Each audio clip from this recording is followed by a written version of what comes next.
All right, so I'm Nicole Coulter, and we've been meeting for the last few weeks to talk about uh, information about unschooling and self-directed education. And my mission is to help more parents decide that they can create their own school. And there are people also like Jethro Jones with us here today who have actually started their own microschool as well. So I'm going to tell you a little bit about Jethro. He is a national award-winning principal, and he sought to change the education system from the inside out. However, now with the coronavirus situation, making it very obvious that the way we've been doing schools doesn't meet the needs of all students, he's taken a new leap and creating SDL Academy this fall. And I want to welcome him to our Create Your Own School Meetup. And I'm grateful for the work you are doing. And I would like to just look so forward to this conversation today. So, Jethro, thank you so much for being here. I'm excited to talk to you. This is I've been running schools, public schools, for the last 9 years, and so I'm excited to do something that is a little smaller and a little more focused on the needs of our kids. So that's a pretty exciting place for me to be right now. So thank you. I'm excited to be here also. Great. So just to give a little context, because a lot of us, I think everybody here met in Akimbo workshops, but I just met Jethro 1 week ago today, and we are in the creatives workshop together. And of course, he started some thread and I replied, and there's a interesting part of that story that I'd love to hear his perspective on too. But I really just want to make a point that these kind of educational spaces that Seth Godin has created, they really are what I see as the future and the potential of education, not just for adults, but also for children. And so it's important to realize that in just 1 week, him and I have met and now we're here. And I'd love it if Jethro would explain, because he created this tag and then I responded. And then the next was sort of, I'd ever heard from his perspective what that was like from his side. So do you care to share what you first thought? Because it was your first Akimbo workshop too, so. Yeah, so I've used Discourse before, and I've been in that type of environment before, but this one was different, and they told us to type and tag someone, and so I typed and tagged 3 people. So I started typing about being resistant to change, and then I did the little @ symbol and put in random letters, N being one of them for Nicole Coulter, and I just chose someone who had a picture already, and so there was no cosmic interference, or maybe that's all there was cosmic interference. And I was just amazed that the person that I tagged was really into self-directed education, which is what I was specifically talking about, that and why we're so resistant. Everybody wants to go back to how things were before the pandemic. And I'm here thinking, I really don't want to go back to how things were before the pandemic, because what we've got going now, I think, is way better, because we're recognizing that things are not they don't work for everybody how they've always worked for everybody, and they haven't always worked for everybody, but we've thought they have. And so, I was talking to a principal just before this meeting in Missouri, and he was saying that in his 650 student school, 220 of those students are going virtual only, so they're never going to come into the building, but they're still going to be served in his school. And this is a really important piece for the education system, because those kids, if they just chose to homeschool and that school didn't offer that, that would be an immense amount of lost revenue for that school, because you're paid based on how many kids are there. They wouldn't feel that impact so much this year. They would to a certain extent, but next year is when it would really hurt. And this is a thing that I don't think a lot of schools are thinking about. That's how funding is carried forward. And the 100-day or the October 1st count is when you count how many kids are enrolled in your school, and that determines your funding for the following year in most states. It's not like that everywhere, but in most states, that's how it works. So if you have only 400 instead of 600 kids, next year you're going to have this huge deficit if everybody's coming back to school.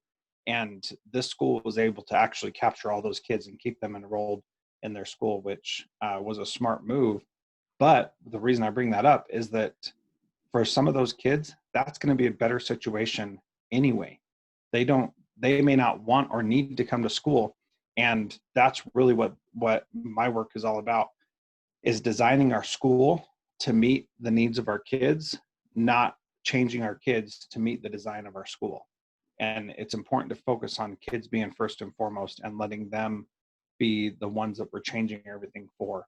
And instead of vice versa. Boy, I kind of got off track there, Nicole. Sorry about that. We were supposed to be talking about one thing and I just went down. So No, I wanted you to sometimes I get to do all that. that. Yeah, that's okay. I wanted you to eventually get to all of that anyway. And so I guess what I hear you saying in that is, and there is, my questions do lean into, where do you see this going? And I know that one of the things between us that, we did have a quick half-hour conversation earlier this week, that it was obvious that we both do value self-directed education. We both believe it is the best way for children to learn. Um, you having 14 years inside of schools and being a principal and having a podcast that's, the Transformative Principal podcast, and doing transformative principal summits and leadership masterminds, all of those things.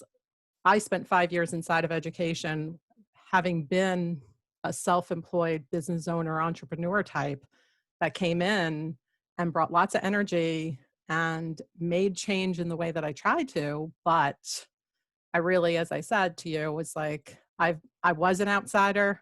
I wasn't, my voice wasn't really resonating with the system. And so I did eventually decide to leave. And I know that, like, at this point, you're sort of working outside the school system as well, but I know you're committed to making that change happen inside of the school systems. And so I think what you were just talking about of where the schools are right now is that, if a school district doesn't offer what that school district did offer, then there would be many more of those parents who might choose homeschooling. And even there's lots of parents who did do distance learning and did not like it because schools were not ready for this kind of shift and really are not equipped fully to understand the best practices in distance learning. So that school is able to capture those 200. What do you think, like, for the ones that don't have that option, or even, advice to schools and parents about this time, I guess, would be interesting from your perspective, because I think you're homeschooling your own daughter this year. You're creating a microschool solution for parents in your state that, because I think your state and different districts are handling things differently. And so we want to have all solutions for different kinds of parents. And what do you see as being things to focus on and things to be concerned about and asking from an educator perspective or a parent, or both? Yeah, so I would focus on the thing that brings us here together today, which is student directed, student driven, self-directed, whatever that looks like. That's the key here. So in the school that I was principal of in Alaska, I was principal there not this past school year, but the year before, and then I handed the reins over to the principal, who's my good friend, and we've been talking about how things were going during this coronavirus shutdown. And one of the things that we focused a lot on in that school was self-directed learning for our students. And what she reported when the shutdowns happened, of all the schools in our district, they didn't have so many of the problems that other schools were having because we had already invested heavily in students driving their own learning. So we gave kids time during the school day to, my challenge to them was, what can you do to make the world a better place? And you get to define all those terms. Mm-hmm. You can define better, you can define the world. And so the kids came up with these ideas of different things that they could do. And when they did that, they ended up passing off more standards doing that project than they would have in a typical classroom. And so I was able to follow one group of kids, for example, and they passed off 32 standards through this one project. And then I stopped counting. But the 32 standards that they passed off were in English, math, art, PE, and then job skills and other standards that were in the high school level that we didn't even address in our middle Mm. school, which when I saw that happening with just this one group and knew that it was happening in a bunch of other groups as well, it was confirmation to me of the things that I've believed for so long, that if we put kids in charge of their own learning, every kid loves to learn, but not all kids love school. And the reason they don't love school is because school is not about learning. Hmm. School is about compliance and teaching you how to be a certain way. And what we need to do is get back to this idea of school being about learning and spending our time not concerned so much about how children are acting or whether or not they're going to class or those kinds of things, but be more focused on what they're learning. And so the micro school that I'm building is all about that. It's all about kids making goals, attaining their goals, and keeping track of that on our part as the adults. What we can do is we can show what standards they're passing off because we can know those better. Kids don't care about the standards that the state expects them to learn. They care about pursuing something they're interested in and being successful with that. So that school that I was principal of saw great things happen because we were focused on giving kids direction. And I think that that's true today. The thing that I've spent all summer doing in consulting principals and making reopening plans is focusing on asynchronous learning opportunities, that we cannot expect everyone to be in the same place at the same time because kids' situations are different. So when my school district here in Spokane, Washington, where I live now, said that they're going to do real-time distance learning, which basically means you're going to get on Zoom at 8 and get off at 3 p.m. I just knew that that wasn't going to work for us, and it's not going to work for many families. And there has to be a better way. And starting asynchronously is the way to do that. You don't have to be in the same place as someone else at the same time to be able to learn. I think that these, Seth Godin workshops or Akimbo workshops are a really good example of that.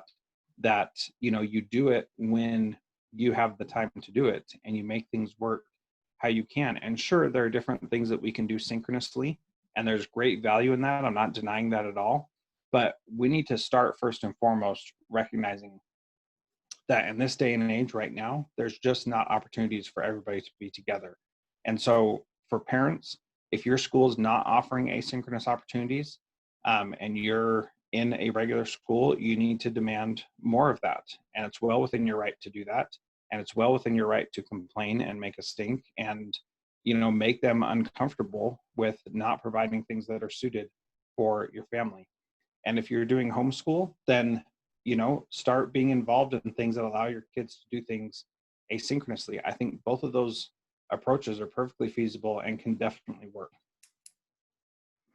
Yeah. So if I can just talk on a few things. So the recommendation to educators on this asynchronous and student-driven, more project. I know when we spoke the other day, you said, you know, some people, we talked about how some educators may consider student-driven or student-centered education as being giving students choice. Like that's such a low bar, such a not even, it's like the first rung of a huge ladder. And yet when you try and just say, okay, I'm going to give you so much choice, as you said, to define, make the world a better place. What's the world? What's better? All that stuff. I mean, the learning that happens for that student to have to make all those definitions, but also, the shift that has to happen in that educator to trust that whole process is a very learning is an emotional journey that we all go through. And I know that most of us who have done any sort of big shifts, we realize that at the threshold of that shift, at the threshold of that adventure, it feels like a lot of fear and anxiety, and you get overwhelmed by, I don't even know what I'm doing.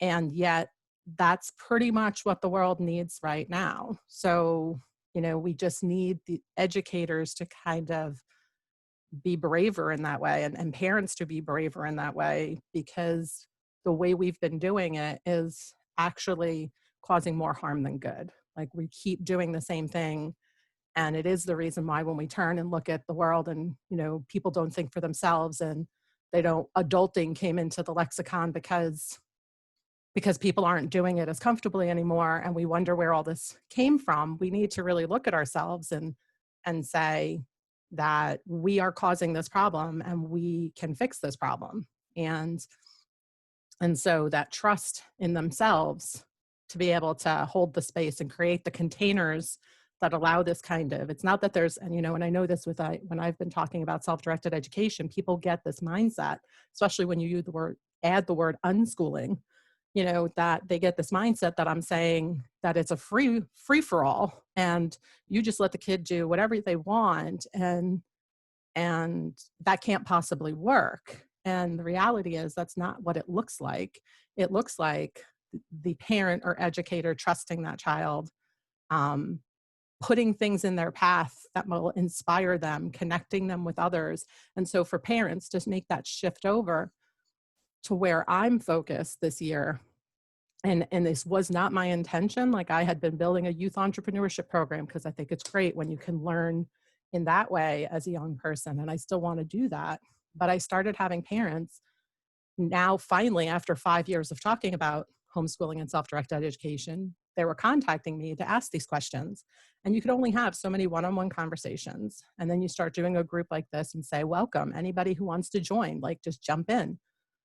And then now, my mission now is to create a discourse platform like we all met in, for parents to really imagine, even if you're going to have your kid in school, but you're uncomfortable with that decision and you think that you could homeschool, then, like, one of the things, in creativity is just problem solving and imagination and a whole bunch of other things. But if you can create it in your head, you actually can create it in the world. That's why they say do a business plan before, or at least make some rough draft of it, because you need to know where you're going. You got to have that vision. And then it's great if you could have a community around you who helps, like we're all helping each other in these courses and these workshops. So that's where I'm focused. But and also, I completely believe that the community of parents that I'm attracting and that will be in that space can then imagine, how do we create a similar space for our children? How do we make sure that that space is safe? Sanat's on the meeting today. I met him in Pod 5. Him and I have been working together this whole time, which is only a few months, middle of April. And, his vision is to have a youth podcasting network and production company. And I see that completely tied in to what we're all trying to do, which is create different ways to learn, things that will actually be very engaging to young people. And then we can figure out, how to meet all those standards. There's no doubt, I think, in my mind, and I don't even know all the standards, but I know you just spoke to them, Jethro, that, like, they can meet all these standards. And if they didn't meet one or two, then you figure out how to make them meet that one or two by throwing something into the mix, a challenge into the mix, right? Yeah. Or you realize that one standard doesn't really matter, or that they've already exceeded it. And, I think the thing that I want to really focus on what you said here is that with student-driven learning, the reality is that it's not as disorganized and chaotic as it seems of just turning the kids loose. Because when you turn the kids loose, yes, there are some who would prefer to just go play video games. And by the way, you can learn through video games as well. And that's the role of the teacher and the parent to help make that happen. But once you turn kids loose, they crave learning. They want to be part of it, and they want to experience it, because learning is actually fun. Even when it's frustrating or difficult or hard, it's still a fun thing to experience. And so I have learned some great things in just the last few weeks that I'm super excited about, and that I want to share and talk about when I have the opportunity.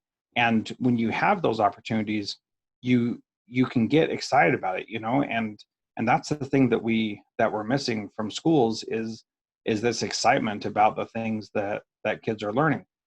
because they do learn and they do love it when they learn. So we need to do more of that and allow more of that to come into our daily practice, and really, design our school experience around meeting the needs of our kids. And it's different work, but it's a lot more fun. I'll tell you that. It's way Hmm. more fun to do that than to try to force kids to do things they don't want to do in the first place. Yeah. I mean, I actually teach a college class where it's completely unstructured and they have to create the activities that bring to life the textbook concepts of the teams in the class and even at the college level. So, I mean, to me, I'm getting after someone has went through this whole education system and now they've arrived on a college campus and I am principles of management, one of your first business classes, and the ability to think for themselves and to risk making mistakes, even though I put a mistake quota on day one. And I Mhm. proclaim myself as not the expert, just a student of this longer than them. I really work really hard to create that safe space for them to explore where how high they can jump. And I still fight that battle the whole semester long. They arrive in a different place, and I love that. I see that. It's not, it's kind of painful to watch a little bit. So I will say that to any parent or educator when you're doing it. It can be very uncomfortable because there's such, and I won't say it's apathy because it's a little numb, it looks like. Um, and so that was where I wanted to just say, because you were talking so much about how kids do love to learn and how they, and I 100% agree with that. But if a kid has had such a traumatic experience, as some of you may know, the reason why I am passionate about this topic is because school was a traumatic experience for my youngest daughter, Faith. And, she's brilliant creatively and was bright and shiny when she went into the school, and depressed and with zero confidence coming out. And that's just not, and for me, because I, at that time, never bothered to question the the goodness of school. Like we all believe, because learning and is an important thing, and education is an important thing. So it just never occurred to me to question, whether I should be doing all this homework. And I know that was a conversation you and I had inside the workshop where I had shared that it finally got to a point somewhere in 7th or 8th grade where some man I'd never met before, never saw again, but he was in one of her meetings and he listened to me explain. And he just said, he turned to the whole rest of the team and he said, we have got to get her out of the business of doing homework. It is ruining their relationship. This has got to stop. And it did change then. It was a good change, but it wasn't enough. And I know that you had a lot to say on homework and schools invading homes. And so I'd love to hear a little bit about that too from you. Yeah, so I'll tie this in with a story about this kid named Byron, and I use his name because he ended up actually going to the school board and on the record publicly explaining his story. And so I'm just going to summarize it here for you for just a moment. And but before I get there, I want to talk about this idea of homework. I believe that it is morally and ethically inappropriate for a school to determine what families are doing in their home time. And I believe that that extends to this coronavirus pandemic. If you choose to sign your kid up for a virtual school, that's a different story because you're saying, we invite you into our home. Otherwise, I think it is totally inappropriate for a school to say, we're going to, assign homework or you have to do what we say when you're at home. That's not right to me on many levels. And so when I was a principal, I would tell my teachers, if you have problems with homework, I am not going to support you in that because I do not believe that you should be giving homework to begin with. And that was a pretty hard stance to take in a public school because homework is a big part of the identity of a public school. And I just do not think that it's appropriate at all, period, end of story. And so if a teacher gave homework and the kid didn't do it, or there was a problem, or there's cheating or whatever, I always sided with the parents and supported the parents in that because once those kids are not in our control anymore, they are in the control of their parents. And the reality is that education always has been and always will be a family responsibility. A school, the state steps in to support that, but it is really on the family to educate their child. And that is a responsibility that cannot be shirked by them, that they cannot get away from. And even if they try and the parents are apathetic and say, I don't care about education, don't force it, that is education also. They are telling them what's important. And schools cannot overcome that no matter how hard they try. If you have an apathetic family who doesn't care about learning, their student is going to be apathetic and not care about learning because the family has the primary responsibility. And that's not something that we give them or that we allow them to take. That is something that is built into our society and our DNA structure. Okay. There's nature versus nurture and all that. But if families are not involved in the education process, their kids are still learning and it is still the family's responsibility.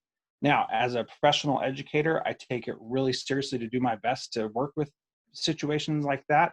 And I'm going to share this one with Byron right now because Byron had a family who was very supportive of education, but he hated it, much like your daughter that you talked about, Nicole. Anything related to school became a battle at home. It was no good for anybody.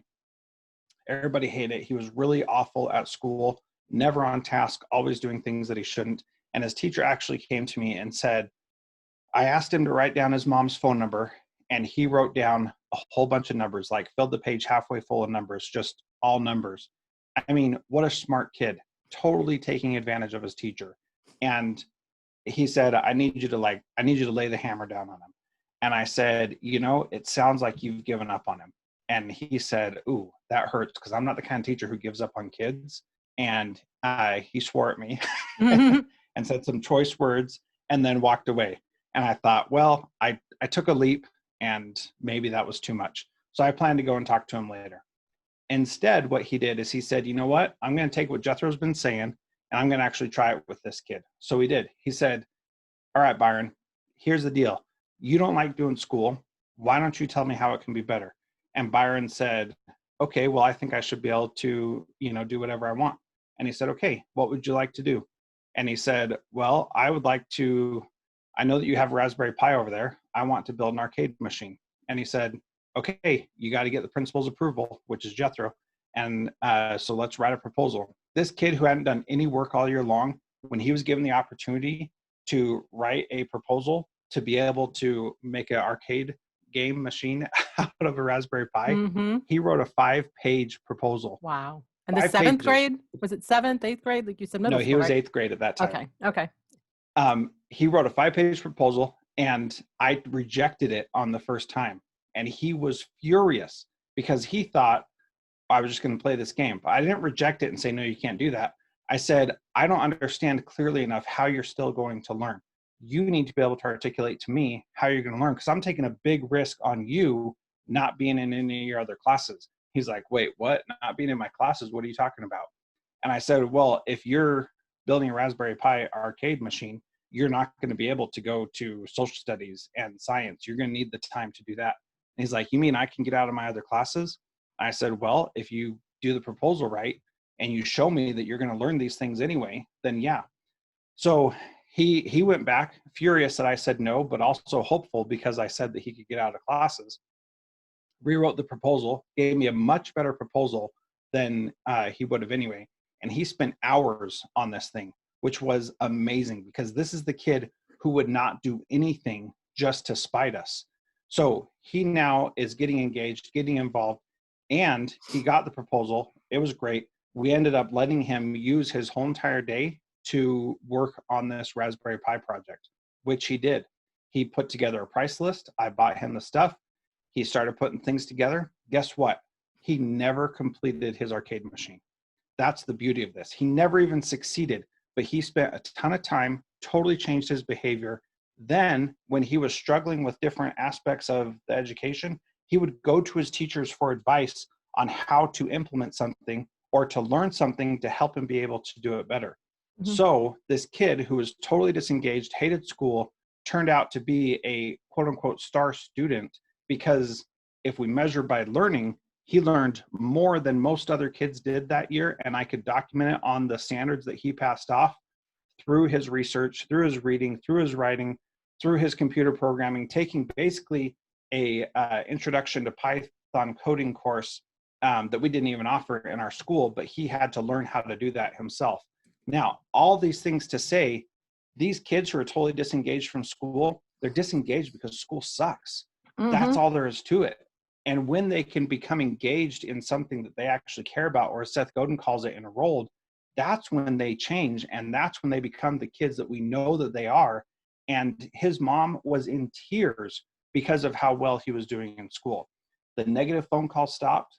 His motivation went up. He started caring about other things than just himself and playing video games and basketball. Things changed dramatically because he was given control of his education. So when he went and talked to the school board, he was able to articulate to them how this made him better and how this made it so that he cared about school and wanted to be successful. Now, the sad ending to this story is that he went to a high school where they wouldn't let him do any of that stuff. So he had all this growth, went to high school, and then fell apart again because nobody cared about him as a person. They cared about him meeting the goals that they set for him, which is not ever going to work. Kids want to do good things. They want to grow. They want to become better. It's easy for them to do that. He changed just like that, but he couldn't sustain it when he didn't have support anymore. And that's what we got to continue to do, is continue to build support. And real quick, I'm just going to show a picture. This is my daughter, who yesterday, if you let me share the screen there, Nicole. Yes. Yesterday, she wanted to be able to build a podium for a karaoke machine that we got for my other daughter. And I want to tell you, I did not tell her how to do anything. I only asked her questions, and she built a podium, which she was super excited about, as you can see in this picture. Now, is that the best podium in the world?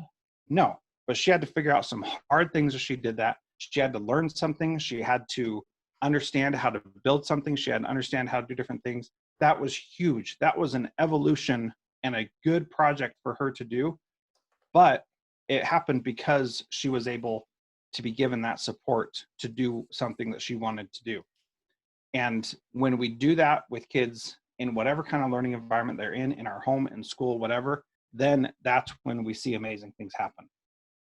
I love the picture because it's always says 1,000 words. And the words that I'll put to that is the number of parents that I feel like because there's a lot more resistance inside of schools. I think we would agree to these kinds of changes because there's so many dynamics. There could be, obviously there's the administration, there's the district, there's the individual teachers, there's the parents, there's, I was thinking of another factor, that the union. I mean, I've heard, I'm an adjunct, but I hear, people who may not want to shift even on a college professor level to the level of technology that's being required of us in this time. And yet, from a parent perspective, if they're in a position where they're trying to ask their school to do these things and they're, either tired of it, like I talk to parents and I could see them, like they're like, I could do this. But then they're like, oh, but I don't know if I can. Like, but when you show a picture like that and you put your words around it, saying how much learning goes into that, I think parents can hopefully trust themselves that, that's happening all the time already in their homes. And that's another thing. Like, I had a conversation just yesterday with a parent who was like, ever since we started talking more like 2 weeks ago, she's like, we went hiking and they started asking these questions. And normally she's like, I handled it so differently. And and the whole thing just went so much better. And they could see that they were learning things and everything. So it's small shifts can make a big difference. But I really just want to encourage, as you said, go back to where you said, this is always been the responsibility of parents. I know here in the state of Connecticut, that is the way the law is written, that, it is the responsibility of parents to educate their kids. The state provides a free education option if they want to choose it, but otherwise they are free to do it themselves, or they can choose a private option, but they are completely in control and they don't actually have to do a whole bunch of proving to the state even of what they're doing. They just have to provide, and I forget the word, it's kind of a comparable education. And, even in this, I'm probably sure that other states have it too, but in this state, there's a homeschool network, Connecticut homeschool network, that makes sure, like, if you're having problems with your district, they have a lawyer who will help you make sure you maintain your right, that you don't have to give them a whole bunch of documentation and all of these things. Now, that doesn't say you shouldn't be trying to create a learning environment for your home, but, um, and not trying to do nothing. Obviously, that's the point. Is like you can throw yourself into then having that engaging environment for your kid without the standards and the expectations that the school will put on as to what that should look like, right? So that's, I really think, worth saying. And because you showed the Well, cardboard box, can I just say, oh, I'll let you go and then yeah. I'll go back. Yeah, go on. Well, that the cardboard box is documentation of learning, right? And Mm-hmm. so documentation of learning doesn't have to be she passed off these 5 standards or she did this assessment or whatever. Documentation of learning can be so many different things, but we're stuck in an education space of thinking of learning as being performed on an assessment or took a test or did something else that we can say this is it. I mean, I struggled with that even with my teachers as we talked about different ways that they could assess kids. Kids showing something is evidence, and we can take that and use it, and so we have the same rules here in Washington about homeschooling, that you've got to show some, it's called a progress report. I mean, my progress report, the beauty of me being an educator is that I know what those things could look like, but the beauty of me not being like most educators is that I know what they can look like, and I know what we can do to show how to quote unquote prove that our kids are learning. And the doors are wide open for that. There's so many different things you can do beyond just here's their standardized test score. I mean, there's so much more than that. Yeah. And so the thing that came to mind specifically with the cardboard thing is, I don't know if any of you have ever heard of Kane's Arcade, but Yep. it's got, you've searched Kane's Arcade, you'll find a video, you'll find all kinds of, but I believe it's like in the fall, they do a challenge or something. So that would even be something that as individual parents that are homeschooling or school districts, could throw themselves into projects like that and, have it at their school. So, Yeah. and Kara then made a the other, great point that her smile is documentation of learning. I yes, mean, ain't that the truth? Very good point, Kara. excellent. So, another thing, just from the high school perspective, because when you mentioned that project that Byron worked on, I had worked in a high school that was a small magnet school. It was 22 sending towns, and basically, it was a middle college magnet school, but it was chosen by a lot of kids who really struggled in their own school districts because, they were, whether it was bullying or the bigger environments. And so, um, in the senior year, they had a capstone project where they had to lead their own service project. And at that time, they used to get to ask an adult to be their mentor. So the 2 students that I had asked me to be their mentor was because I had been their advisor in academic support, and we had developed a relationship through that. And both of them that year, I saw them do so many things and really excel at it. But it was almost as if I was being looked at like I must be doing more for them than, because the evidence of their capabilities within that project were above what anybody else had seen from them in other settings. And it was subtle. And I don't know that it was even in the awareness of the people who were saying subtle things to me, but it really did kind of get to me because it was like, I just want to, like, you're obviously just, you don't know what's capable when you actually just support them with, whether it's encouragement, belief, just simply believing in them is huge. It's huge. Um, and so just, I remember those 2 that year, and then the ways in which that they did. And one of the projects, which wasn't the capstone, it was just a class project by, one of the innovative teachers there, was that they were doing a women's prison project because it was on like nonfiction literature. And so they had some readings that she had, but then they had to do, they could make, I don't know if it was like a mixtape or an interview. And like, it was kind of going to be like a mock interview. And then I had said to this girl, I said, oh, I know someone who actually spent 8 months in jail, but then was never convicted. And she's a female. Like, I could hook you up with a real interview with her. What do you think? And she was like, oh, I love that idea. And, then we're working and the teacher was on board, the academic support time. She sits down. It was an 80-minute block. And normally she had developed into her like IEP that she could take like an 8-minute break because she was just so antsy and had to move so much. That day, she just sat there the whole 80 minutes, intense in these questions and bouncing off questions to the other students, like telling them like, what do you think of this question? And they're all just like challenging and thinking, well, that might make her feel like, they're talking about how it might make the interviewee feel, the wording. Like, it was just, and I just sat back. Like, again, I did not create those questions. And then, she was ready the day that the person was coming in, but she's telling everybody she's interviewing someone who was in jail for 8 months. And then I get called down to the office and I got the security guard there and they're all like, how did you let this happen? And it was just like, oh my gosh. And like, really, they let it happen because that principal was amazing. I told Jethro about our principal and he was just like, I trust you. Like, you're going to be with her, like, I think this is beautiful. This is amazing. And it was amazing. And that's what's possible. So like, even that idea, like Sana does a podcast at his high school. And I was talking to a coworker from that former high school and saying the potential that podcasting has to be an assessment of learning, and to be a medium, a method of learning. That is something that I'm implementing in my college class. I'm supporting it with a podcast and I'm inviting people in to be speakers. And I'm going to challenge my students to do podcasts that, of leaders or management on those topics, because it's accessible, it's possible.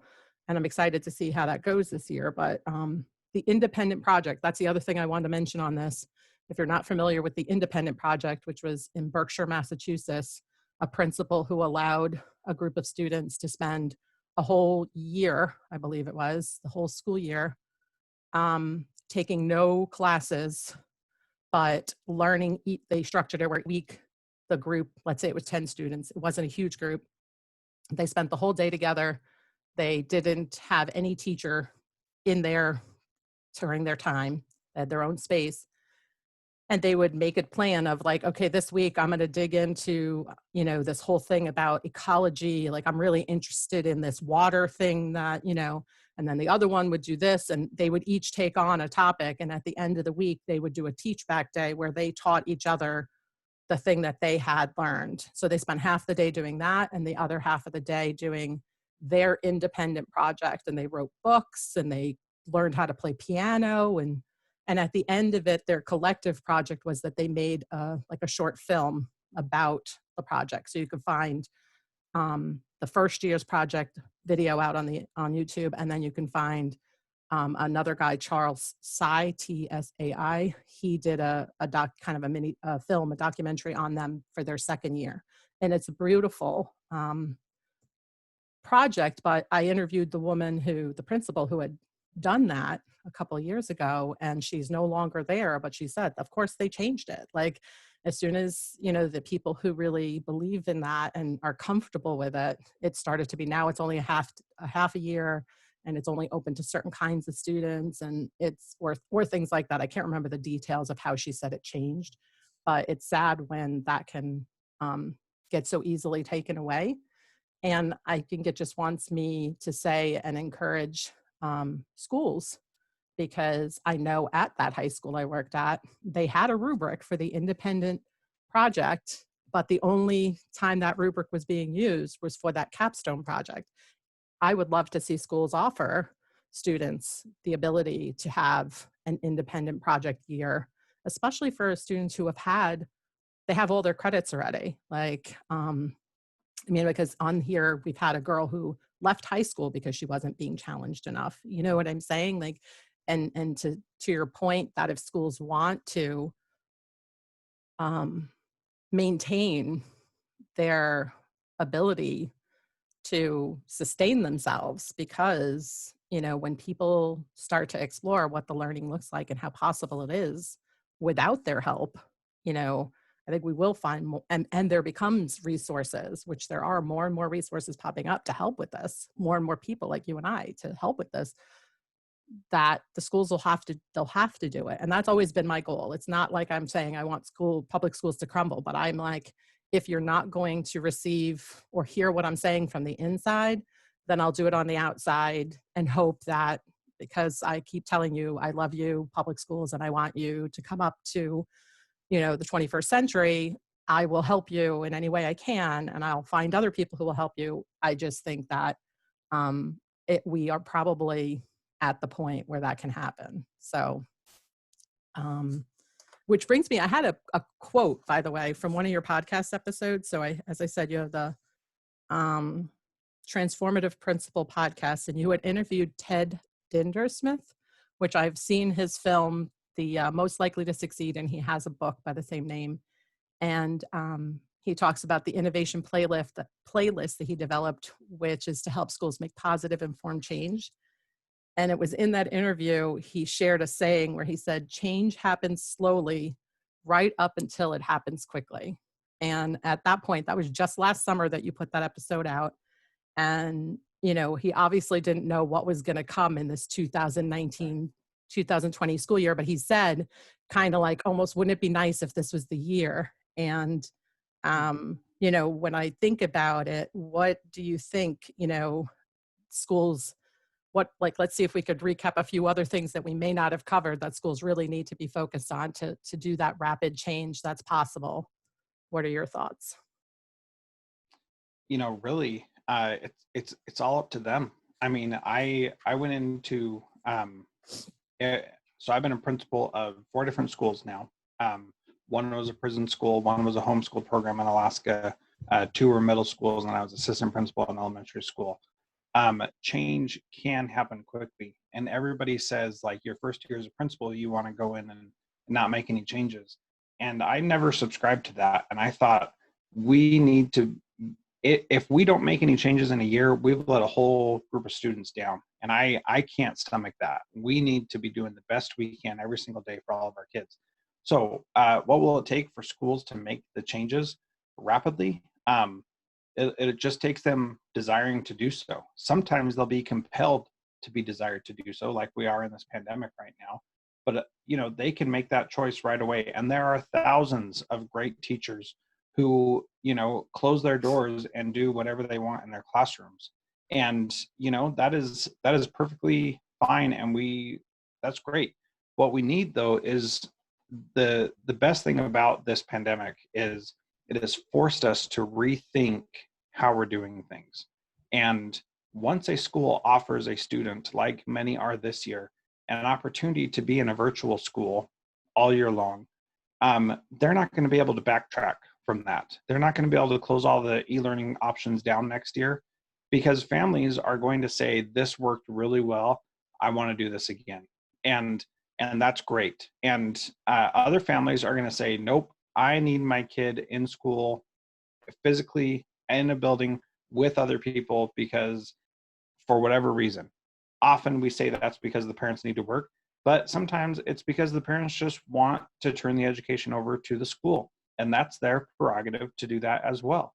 And so what we need to do as people who are educating kids is serve those families and focus on making sure that we're doing what they need first and foremost. And if schools did that, education would be better overnight. If they just changed how they were looking at things and said, okay, who's coming to our school and what do we need to do better for them? Any kind of school, private school, public school, charter school, doesn't matter. If they said, how can we serve the people that are coming through our doors better? Schools will change really quickly, because you're asking the right question. You're asking the question that's serving those that you're supposed to be serving. And when you do that, then it can change right away. I think that is the one single thing that any school can do to make that change that needs to happen. Ask how we can serve those who are coming through our doors.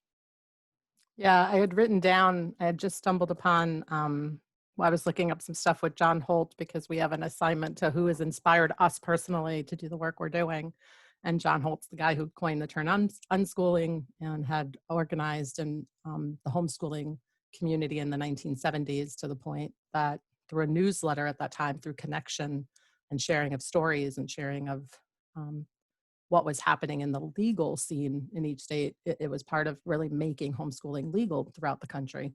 And in that, there was a mention of something I had stumbled upon years ago, called, it's a book by Caleb, I don't know if I say it right, Catano, but it's called What We Owe Children. And he said the subordination of teaching to learning. And his whole thing was, you're so focused on the teaching that you actually, it's not about what does that child need, and and the primary focus first and foremost on the learning of that child versus your comfort with your methods. And I just think what you just said there kind of tied into that, that if you really just flip that as to what I'm really going to focus on, the learning of these individuals, and I'm going to change my practices to meet the needs. There's so many resources out there to help them figure out the kinds of practices that they can do. Yeah, for sure. So I guess the only other thing that's worth saying is, just because we have all met through this Akimbo workshops, and I know that you had another interview with Seth Godin on your podcast, and I listened to that one too. And I just wanted to see if there was any other things that you could trace to, how the influence of his Stop Stealing Dreams, What is School For, his manifesto, his video, or TED Talk. Is there anything else that you could trace back to that that would be worth sharing to any parents or educators who might listen to this? I think the biggest thing that I've learned from Seth, and I've learned a lot, and I've emailed him numerous times over the years, and he endorsed my book recently, which I was totally honored by.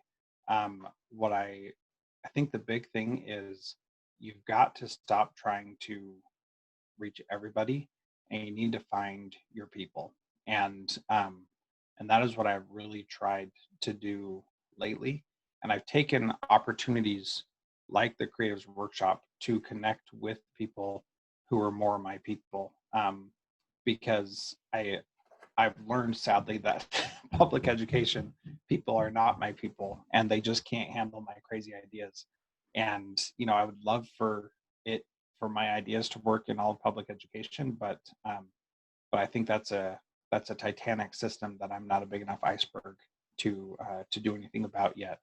But really, I want to spend time with the people who who are engaged with my ideas as well, and I want to learn from them. I want to get better. I want to refine my ideas more.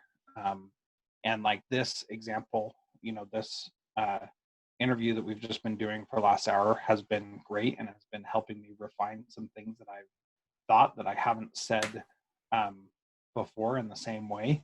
And I've been able to, because I've been trying to speak more what I believe, that has helped a lot. And I've actually been attracted to and had people attracted to me who believe what I believe, because I've been saying more of the things that I believe lately. So I think that piece is finding your people, your tribe is really valuable.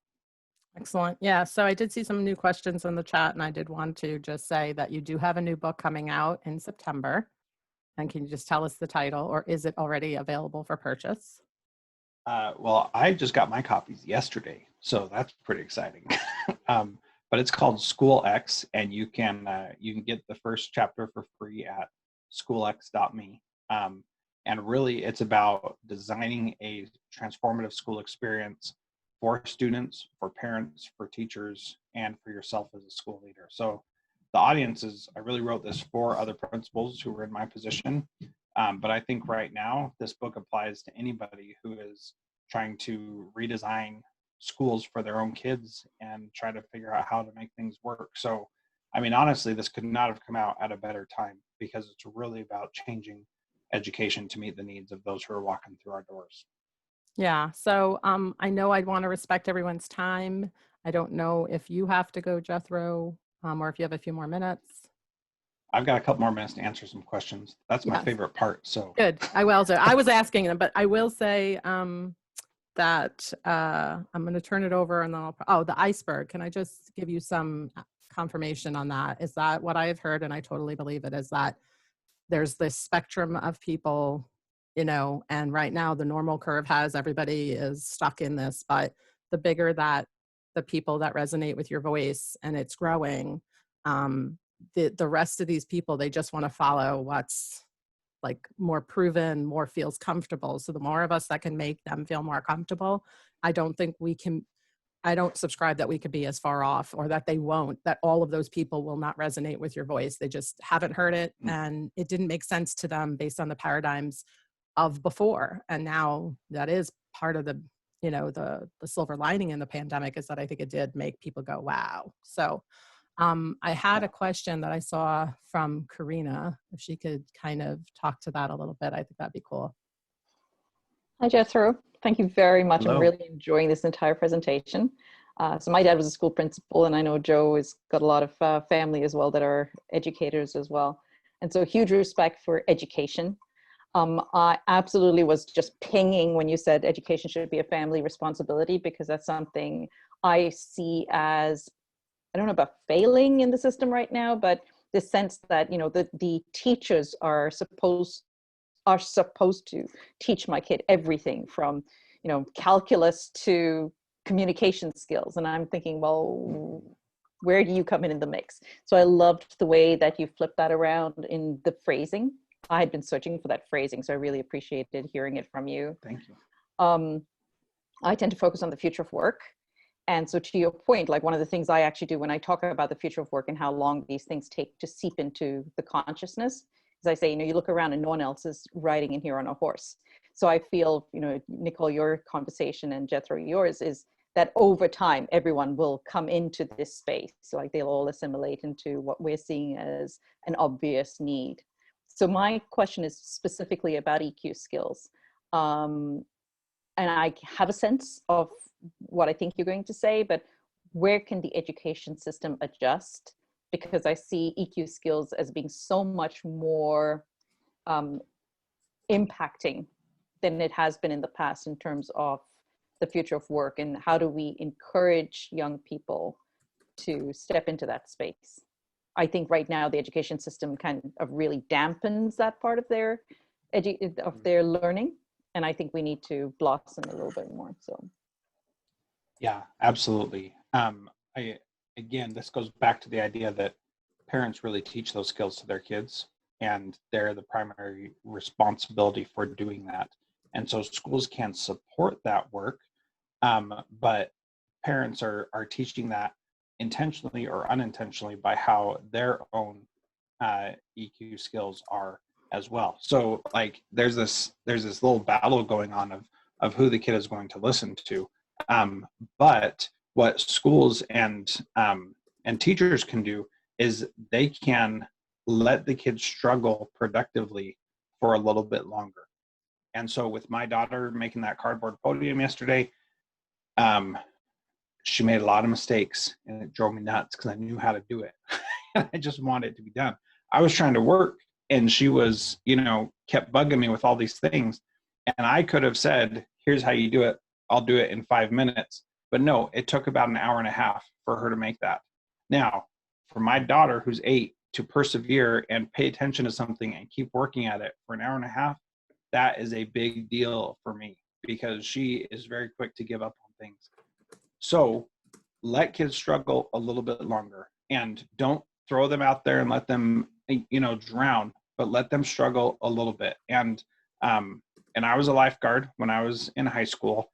And what they taught us was that when you're sure that somebody is drowning, that's when you jump in. And you don't jump in when they come down the slide and they can't get their feet.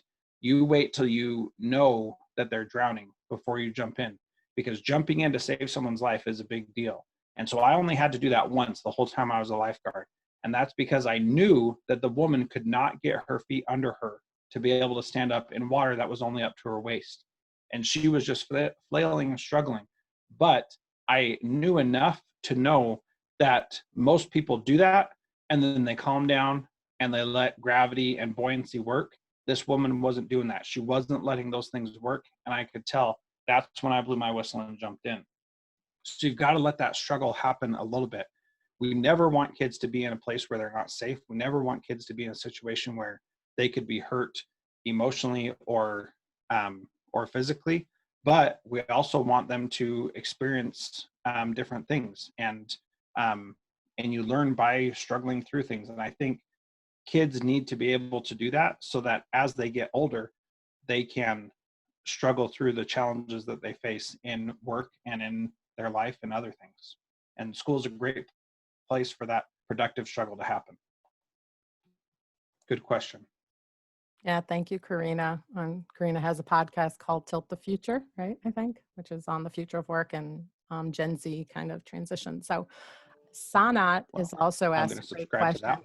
that one. Sanat is also got a podcast. I'll let him introduce his podcast and also just his question. So if Sanat, can you jump in? Yeah. Hi. Thank you so much for that presentation, Jeff. It was so useful and interesting.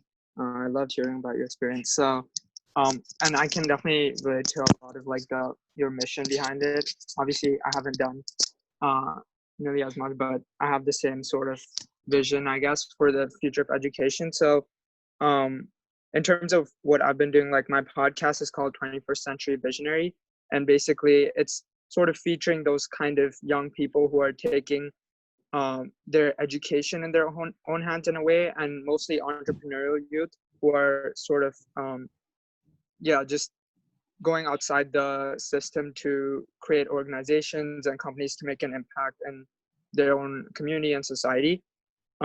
So yeah, that's what I've been doing. And I guess my question was not as related to that, but more how to bring about change inside the education system itself, like what you've been doing, because I feel like that's something I've been avoiding, I guess, but it's obviously probably the most important thing in the long run, right? So how would you recommend, like I'm a high school senior right now, and so I would love to bring about these kind of asynchronous learning opportunities and things like that to my own school and have a program, but I'm not sure where to start and how to bring about that change. So how would you recommend sort of going about that?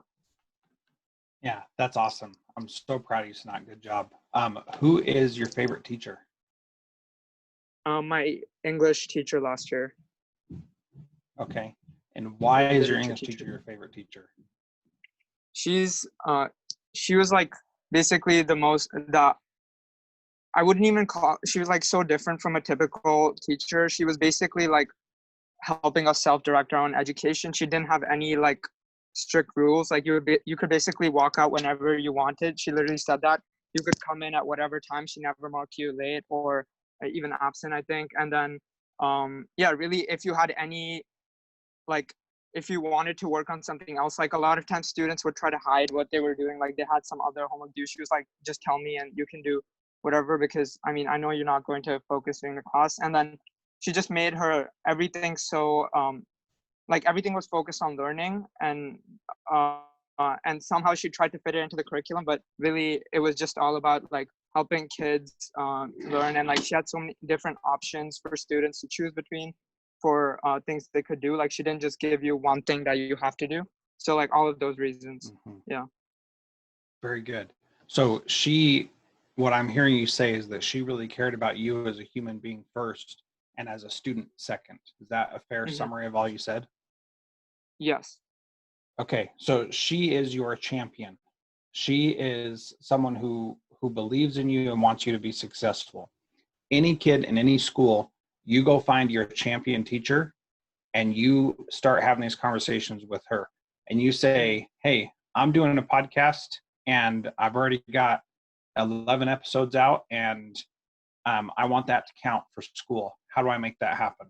And she will find a way, I promise you, because those champion teachers are the ones who make the world go round. They're the ones who help everybody be successful. So I would go straight to her, talk to her and say, this is what I want to do. How do I How do I make this work? I want more asynchronous opportunities. How can you help me? She can talk to other teachers. She can work the bureaucracy so that you can get what you need and have those same opportunities extended to other kids as well. So that's what I would say. Go find her, talk to her, share this recording with her if she has an hour and a half to listen to it. And I think that would be really powerful. Awesome. Yeah, that sounds like great advice. I guess, yeah, like you said, I'm not really looking for necessarily myself at this point. I'm a senior, and I guess I don't even have that many required classes I have to take, but it's more like helping other students and changing the system. So yeah, I guess I can talk to her about, I think she's doing a bit of that already, so it'd be good.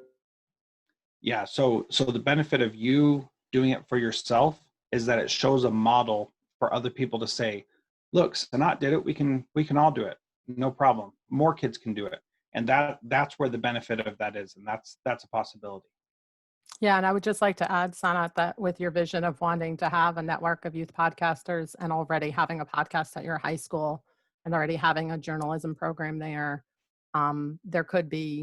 you could become a champion to try and make that become more of that independent type project. And I'll share that resources with you to kind of, because that model, I think, is more schools can easily do that. And there are people who have been doing it so they can learn from others who have done it. Mm-hmm. And it started with a student. We lost him. Okay. So Kara had just put in something where she was mentioning a book, and I don't know, she had sent it to me privately, so I don't know. Oh no, she sent it to you guys all. So Kara, do you want to say anything about that and just to offer it as a resource?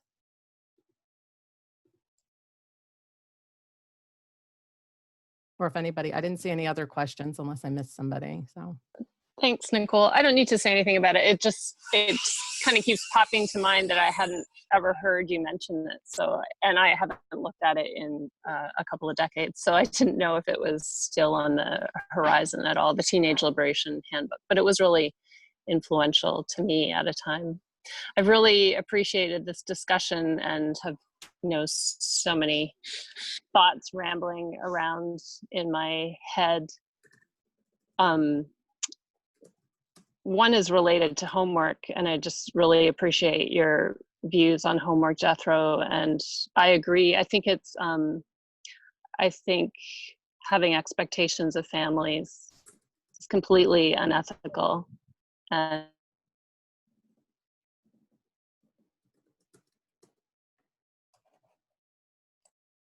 Did we lose her? Okay. I don't see any sound anymore. So yeah, the Teenage Liberation Handbook actually was probably my first influence before John Holt, because I came across the concept of the Liberated Learners Handbook and the Liberated Learners Centers, the North Star Model, Self-Directed Learning Centers for Teens in Sir Ken Robinson's Creative Schools book. And it's in there that the Teenage Liberation Handbook had influenced their thinking to create that. So it was like the first thing I discovered, but John Holt really dug very deep into it. And by the time you encounter the Teenage Liberation Handbook, it just felt more outdated, although I do believe Grace Llewellyn is alive and well, and I think there is a plan to update it. So it's a great read for what's possible for teenagers specifically to direct their own learning. So is there any other final questions? And yeah, Jeff wanted to comment on something. yes. Oh, hey, I really liked what Jethro had to say about letting the kids go and struggle. And I think that for my journey and kind of the realization I've come to, and honestly, Jethro, hearing you talk, I love it, because I really feel like I'm on the same page from a lot of other work and conversation. But letting the child go to make their own mistakes and to not just hand the revelation over on a silver platter because we know it already, but to actually make them work for it. That's the love of learning and the struggle that builds the grit and the perseverance. And I think that the real problem here, in all honesty, just comes back down to, parents.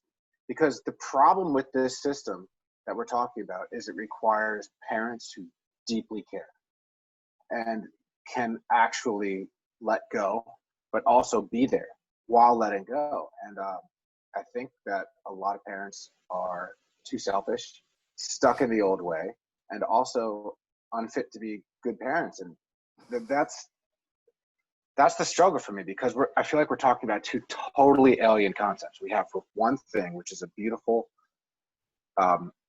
group of parents who love their kids and are going to create a super nurturing family and community, but that has absolutely nothing to do with the 98% that there's no chance that that's happening. And so I'm super excited. I just hear that there's like conflation between the two. How are we going to help the greater school? And I really feel for kids who are actually students and don't have the ability to just exit school and go do something like this. So I don't know. I feel like there's just two completely separate topics for discussion, which is the greater good, and then there's what are we going to do in our own little bubble that we have complete control of. Yeah, So tough I don't, questions. yeah, if I could just add to what Jeff's saying there, though, just because I've had some conversations recently about the concept of it's obviously, and the dialogue happened between me and someone else in the creatives workshop, where it was like the concept of my background, my sort of young education background. My dad died when I was 10. And then what happened after that was pretty much neglect. And in this other case, this other person's experience was also, we could call it neglect. And in my case, because I was committed to school because my mom did not do school. And that was why I saw school as so valuable. So I stayed in school and I had the ability, but I didn't have the support. This beautiful family that you're describing, that's not necessary as much. I'm not saying it's not helpful if it's there, but for me, I say that the years after my dad died was the birth of the problem solver in me. I actually learned more. So I wouldn't wish this on people, but I do believe, and I will say that the school was not helpful to me in the fact that there wasn't, and I think Karina had mentioned emotional intelligence stuff. They didn't have that at the time. Like, here was a 10-year-old who lost her dad, acted out the next year, and I got the hammer on me every day. I was the kid with my desk So up helping against that kid then would be the idea, right? and Skipping and all the the leader, bureaucracy and but the leader in empowering that that school. child. Yeah, the leader in that school should have done something too. Like, my mom wasn't doing it, but I could have said that there could have been a bunch of educators who should have put 2 and 2 together and stepped in. So I see that there's a lot of nets here. And I think I'd love to just say to you, I want to continue this conversation where you tell me more about these two things. But while we're in this one, I just want to say that, like, maybe it's because I'm an eternal optimist, but like, I've seen lots of people, and if you're in a completely toxic home, then no. But we have judged parents who just don't value education in the same way that the rest of people do. And we've judged them way too harshly. So when you have a parent where they tell their kid, you'll find your own answers, there's a truth to that stays with that child. But that person may grow then feeling like, well, my parents didn't care about school and I didn't really care about school. And now I judge whether I'm even educated. And the reality is that person's very educated and doing amazing things. And so am I. And I just chose to stay in school more. See what I mean? So I love this topic. And if you want to come back and like, let's create some dialogue around this next time and maybe even get more people to talk around it. Cause I definitely think it's bigger than right now. You know what I'm saying? Sure. Sorry to go Yeah. off tangent. No, it's not off tangent. I think it's great. I just think it's deeper. It's just, I don't think we could cover it in the length of time. We would want to all stay here more, Jeff. But next Cool, time, thanks. I definitely want to, because I love what you're saying. And I think, I don't know if there was anybody else before I cut us off, because Karika got dropped off. And Can I jump back in, Nicole? Yeah, I did talk about the Teenage Liberation Handbook already. I gave an overview of what that is, but you did have something else you wanted to say. So, okay. Well, first of all, the conversation that just started there is so important, and your story is so powerful. So I just really appreciate you sharing even that small bit of it, and I would love to hear more. And that relates to what I was starting to say earlier, and how When I'm in schools, I feel comfortable saying there is so much judgment of families. It's just nonstop. Not across the board. I find administrators are better than teachers. Administrators can be great. Some teachers can be really judgmental, and we just have no idea of knowing what's going on for any family. You know, I am passionate about education, but I could not do homework with my children, and we didn't do very much. And I loved what Jethro said. For me, the relationship is always more important than homework. And I was at home with my children a lot of the time, so I just could not feed them and do homework. So then to hear teachers judging families about not doing homework, it's like, I think it's important to recognize that I feel a lot of teachers were the people that school worked for, but they don't really recognize that there were lots of people that school didn't work for, and that the majority of their students it's not working for, but it worked for them, and so they're in that sort of mindset. So I think that that's a really important thing. And back to the parents as well, you know, parents who, and we don't know what's going at home, and we don't know what the experience those parents had in schools. So if school wasn't a good experience for them, then it's going to be hard for them to tell their children that it's a good and safe place. Why would they do that? And so I think it's unjust of us to expect that of them. Anyway, I just really appreciate all the conversation. So thank you.